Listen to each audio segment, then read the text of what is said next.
you. Other than that, if you don't like what you said, if you want to start again, please do. Just be as comfortable as possible. Okay. This will be fun.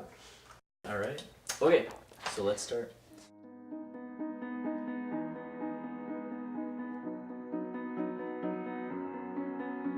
Yeah, I was born in England in 1943, and my parents were both in the army.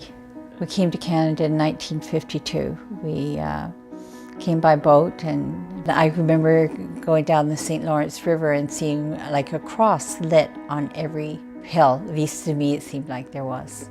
I wonder what kind of country my parents had brought me to. My dad got laid off at the Avro and Wednesday, and came home and told me that I had to have a job by Monday, and I had a job on Friday. If I had to turn around and ask my dad or mom a question, I would think twice before I asked the question.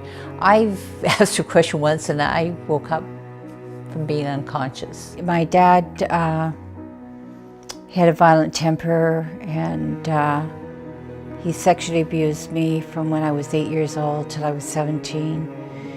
And he also beat me up, and he beat my brothers up, and you just didn't know what mood he was going to be in, so you'd have to be very careful what you said and how you said it.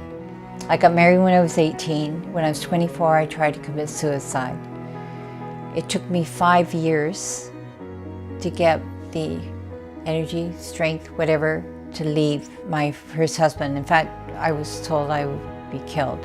But I jumped out of a car on an ice storm night and slid down a hill and went to the nearest farmhouse. And that girl let me stay, and then I found out that my children were by themselves, and I went home and called my pastor over, and he agreed that I should get out of the marriage because I was being beat up again.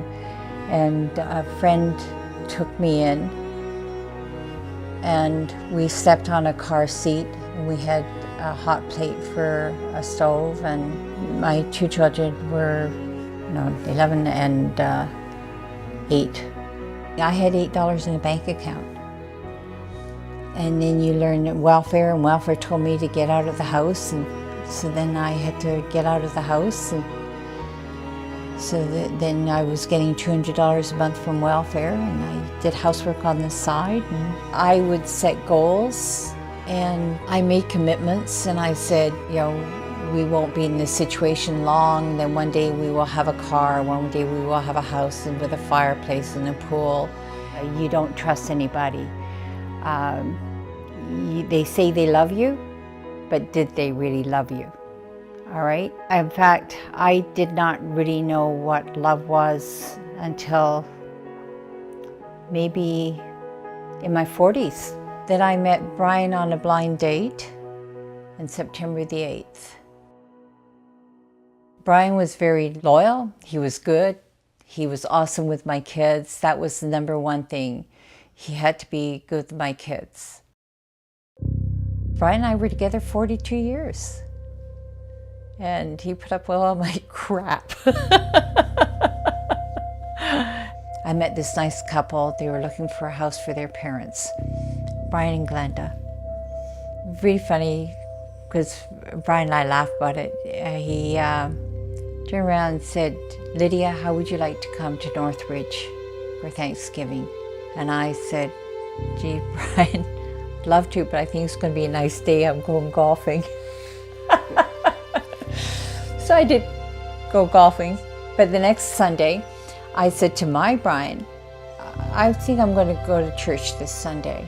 I'm glad, I would say, in the last 15 years of the other people that I've met, because I had a whole lot of baggage. You think everything is okay, but it's not. Like, people will think, well, you're okay and stuff like this, but then you get me on a topic and a certain subject. Sometimes I would recluse, sometimes I would get angry. It's a hard thing to learn to trust people. Very, very, very hard. And I still sort of go through it now. And people come along beside me. And I would say they've held my hand and they've guided me.